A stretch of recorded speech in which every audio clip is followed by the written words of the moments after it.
तिजोरी। उत्तराखंड के एक छोटे से पहाड़ी गांव में एक पुराना कोठा था जिसे लोग वर्मा हवेली के नाम से जानते थे। कहते हैं आजादी से पहले वहां एक जमींदार रहा करता था, वर्मा बाबू।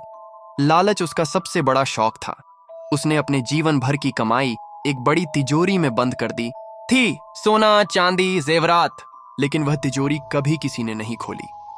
जब जमींदार की रहस्यमयी मौत हुई तब से हवेली वीरान हो गई। लोग कहते थे कि वर्मा बाबू की आत्मा अब भी तिजोरी की रखवाली करती है।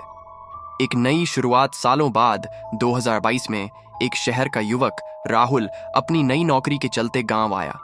उसे सस्ती जगह चाहिए थी और किसी ने मजाक में वर्मा हवेली का जिक्र किया। राहुल ने चुनौती समझकर वही जगह किराए पर ले ली। पहली रात सब कुछ ठीक था, लेकिन आधी रात के बाद हवेली में अजीब सी आवाजें आने लगीं, जैसे कोई दीवारों के पीछे चल रहा हो या तिजोरी पर दस्तक दे रहा हो। राज खुलने लगता है। राहुल ने गांव के बुजुर्ग से पूछा।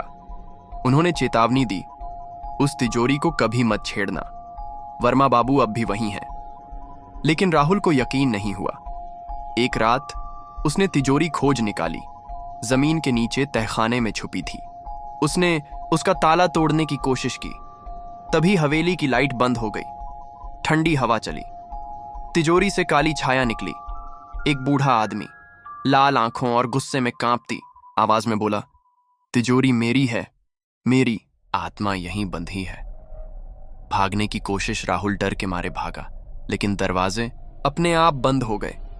दीवारों से खून रिसने लगा और हवेली जैसे जिंदा हो गई। हर कोने से वो जमींदार बोल रहा था, मुझे धोखा नहीं पसंद। अंततः राहुल ने जमीन पर माथा टेका और कहा, माफ कर दो, मैं सिर्फ जानना चाहता था। कुछ पल बाद हवेली शांत हो गई। दरवाजा खुल गया। राहुल जान बचाकर बाहर निकला और फिर कभी उस गांव में नहीं लौटा। आज भी कहते हैं, जो भी उस तिजोरी को खोलने की कोशिश करता है उसे हवेली बाहर नहीं जाने देती। तिजोरी आज भी वहीं है,